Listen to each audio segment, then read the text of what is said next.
Jadi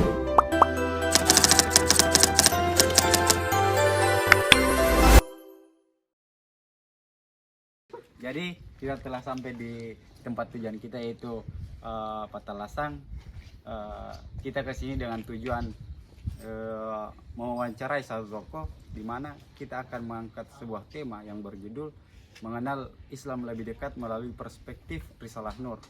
Nah, di sini kita belum bertemu dengan tokoh yang kita hampiri ke sini, tapi selagi kita menunggu, kita telah disuguhkan dengan pemandangan-pemandangan alam yang telah kita saksikan bersama.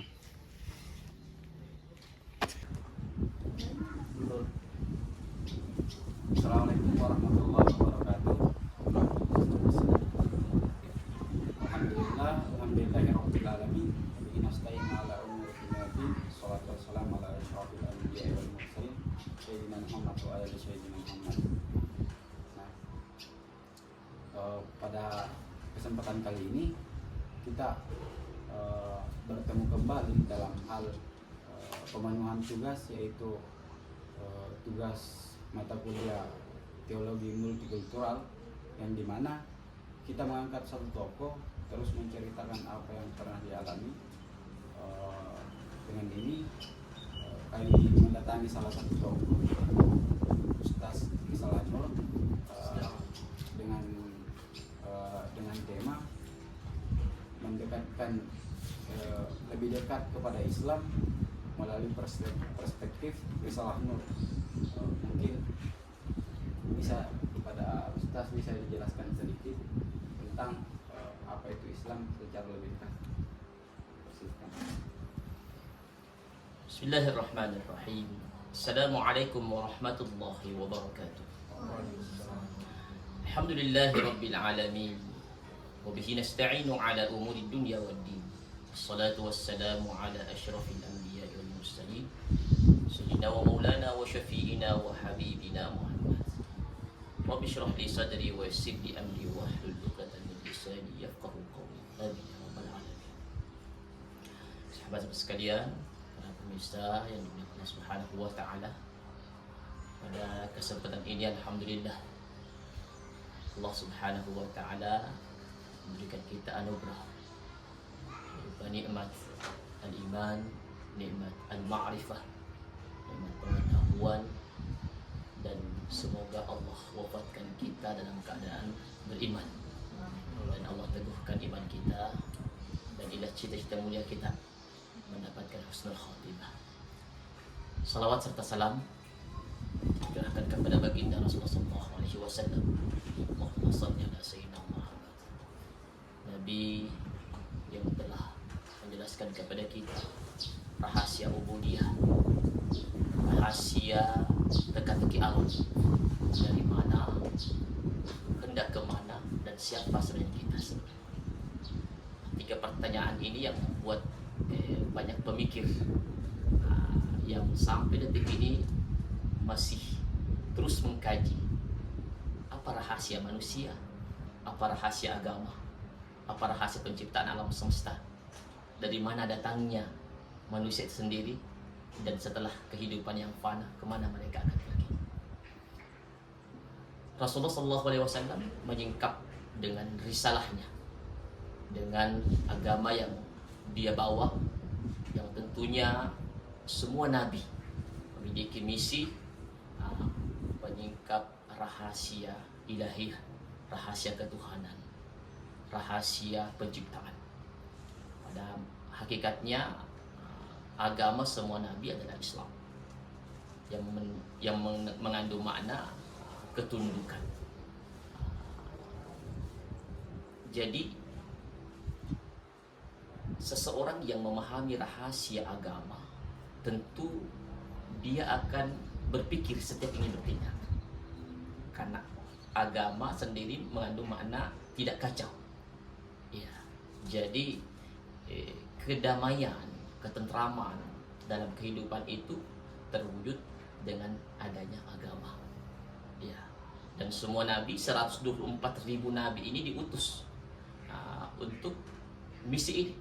Ya, sehingga apa yang kita lihat dunia Islam sekarang, alhamdulillah, ya.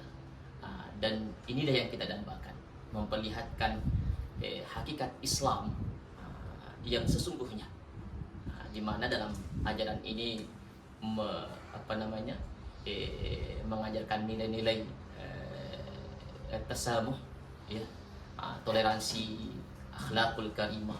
Nah, seandainya kita sebagai umat Islam memperlihatkan nilai-nilai Islam kepada mereka yang belum mendapatkan cahaya iman, maka ladakhalu al-Islam afwaja, mereka akan berbondong-bondong masuk Islam.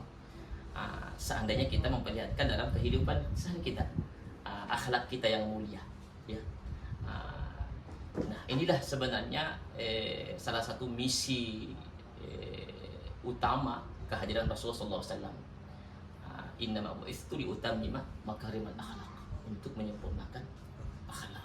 Ya, jadi setelah iman, ya, mengakar dalam hati, hasilnya apa? Wujudnya apa? Akhlakul karimah. Ya, oke, mungkin untuk penjelasan terkait dengan Islam, mungkin kita bisa melangkah ke selanjutnya, karena menurut riwayat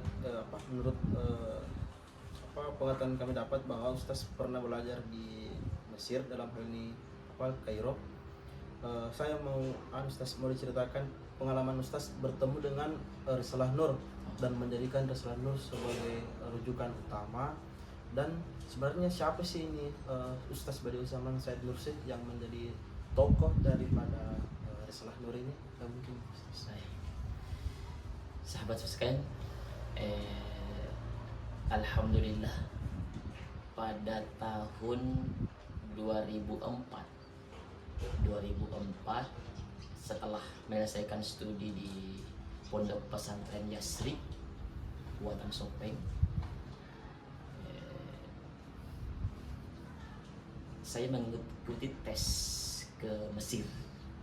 Pada waktu yang sama juga tes ke Sudan, ya. Dan keduanya saya ikuti. Alhamdulillah, hasil dari ujian seleksi yang lumayan ketat, karena pada waktu itu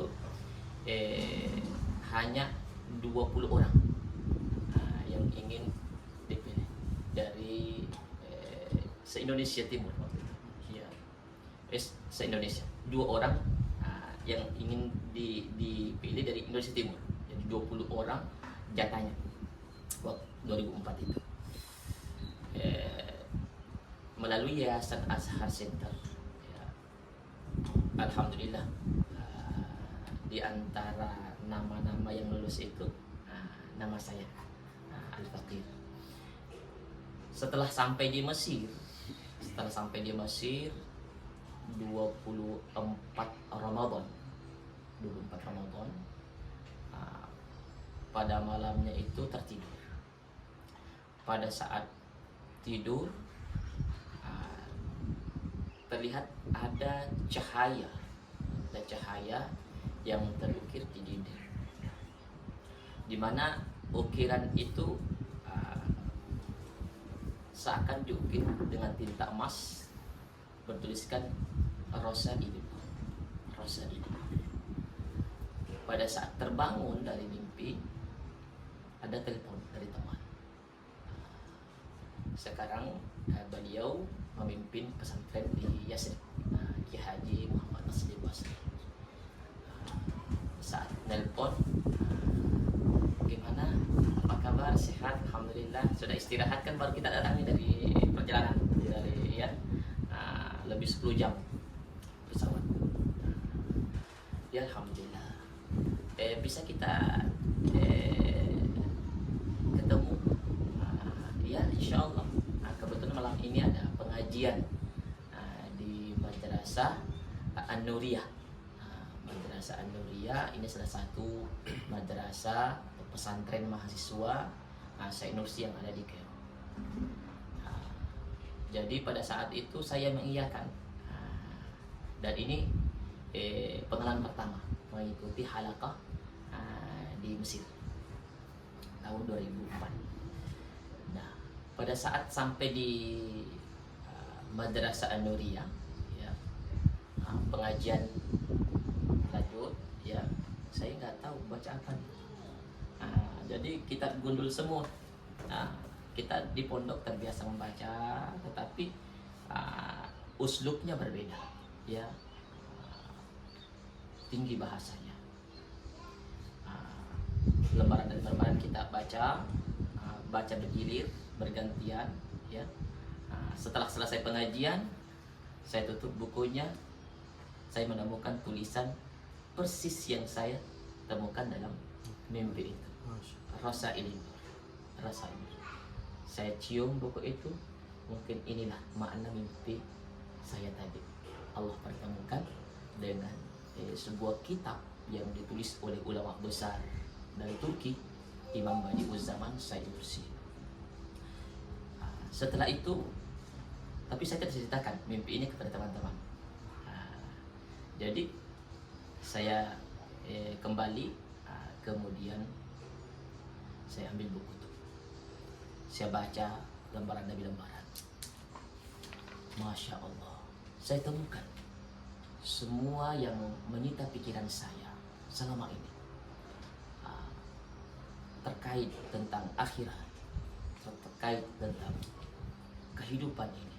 Begitu banyak masalah. Bahkan diri saya sendiri, siapa saya sebenarnya? Untuk apa saya datang di dunia ini?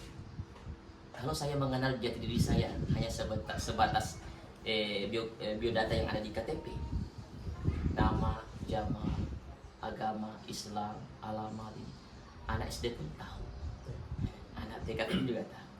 Tetapi sebenarnya siapa saya? Saya temukan satu persatu rahasia penciptaan manusia. Kenapa manusia hadir sebagai mitra bicara Tuhan? Ya kan? Kenapa manusia ditundukkan segala sesuatu untuknya? Ya kan? Bumi bersikut isinya ditundukkan untuk manusia. Bahkan kiamat terjadi untuk manusia. Surga dibuka untuk manusia. Siapa manusia ini sebenarnya? Saya temukan jawabannya di kitab tafsir ini. Nah, kemudian kita ikuti pengajian di Masjid Azhar dari berbagai syekh, guru-guru di Azhar itu unik. Setiap tiang, ya, pojok itu ada syekh yang menantikan kita. Mau belajar tafsir, ada pojok di sana. Mau belajar hadis, ada pojok di sana. Di Masjid Azhar.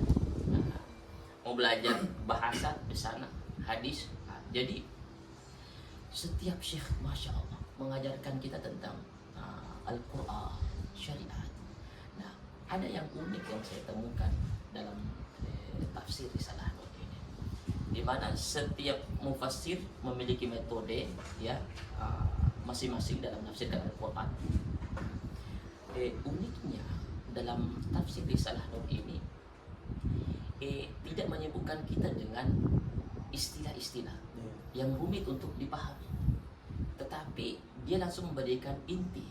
Ibaratnya minuman, ya, namanya minuman yang sering kita minum, suka kesukanya. Jadi Risalah Nur ini dia bukakan tutup minuman itu, kemudian dia langsung suguhkan kepada rasakan kesegarannya, tanpa menyibukkan kita dengan kandungan-kandungan apa nih. Kalau dilihat ditinjau di umpamanya kimia umpamanya kan, sekian gram kandungan ininya, ya kan, tanpa dipusingkan dengan istilah itu. Artinya apa? Kita bisa merasakan rahasia Bismillahirrahmanirrahim dengan membaca kitab Al-Kalimat ini, ya. Kenapa harus baca Bismillah? Bagaimana Bismillah itu menjadi sumber kekuatan, ya kan? Jadi kita nggak disebutkan dengan baknya apa maknanya, bak Bismillah, bak harfu jar, bismi majrur, yang kalangan khawas yang paham dasar bahasa Arab bisa merasakan makna di balik itu.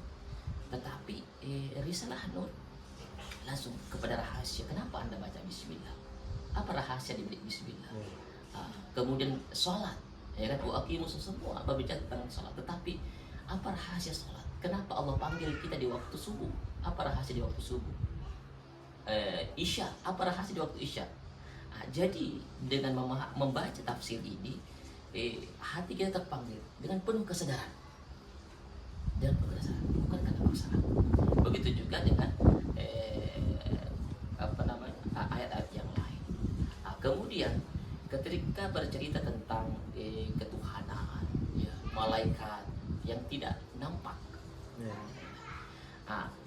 dijabarkan dengan pendekatan-pendekatan ilmiah, ya, pendekatan-pendekatan sains, sehingga dengan membaca risalah ini, ya, sesuatu yang hakikatnya susah dipahami dengan nalar, ya, itu justru sangat logis sekali, ya kan?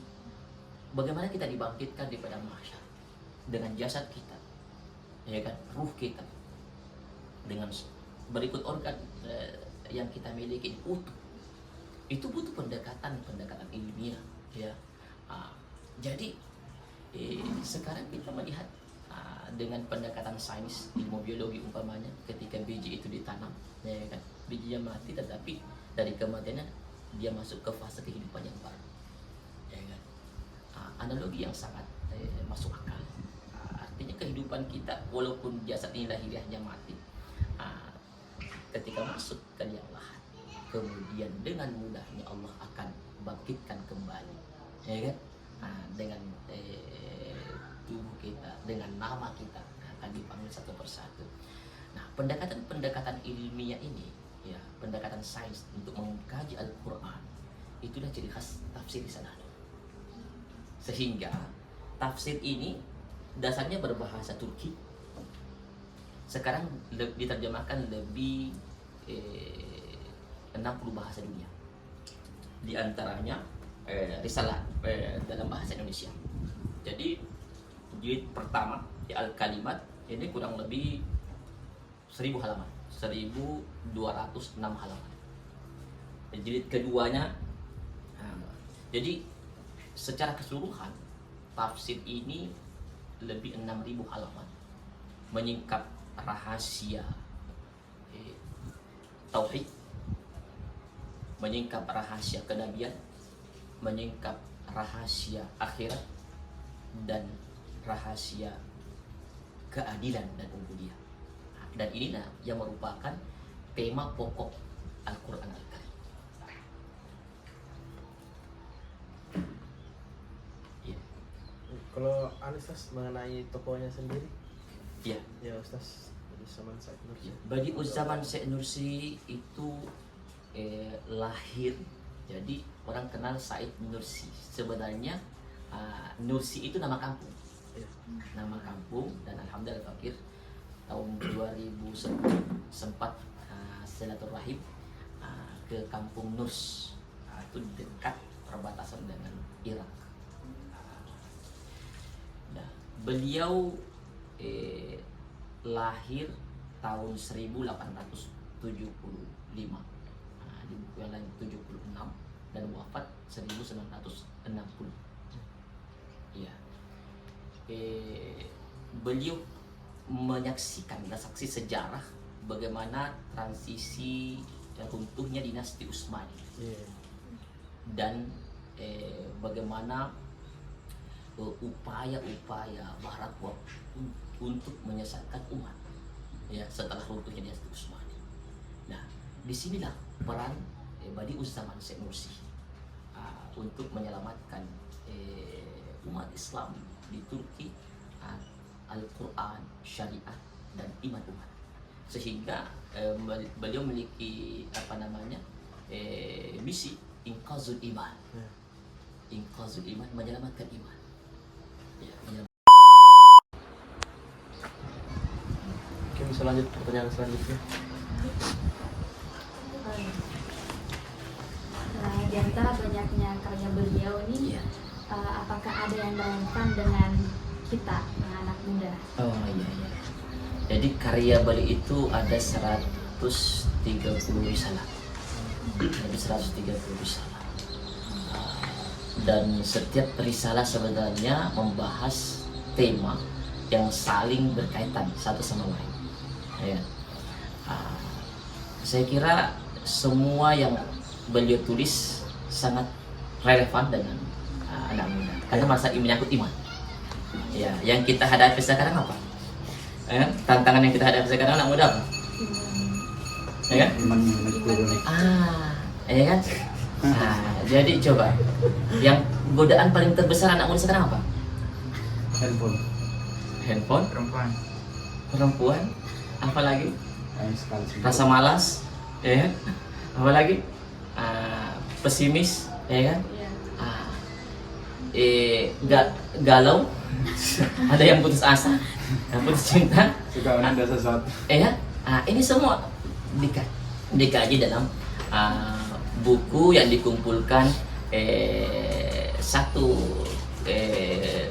koleksi Mursyid Asy-Syabab Gençlik Rehberi, artinya tuntunan generasi muda.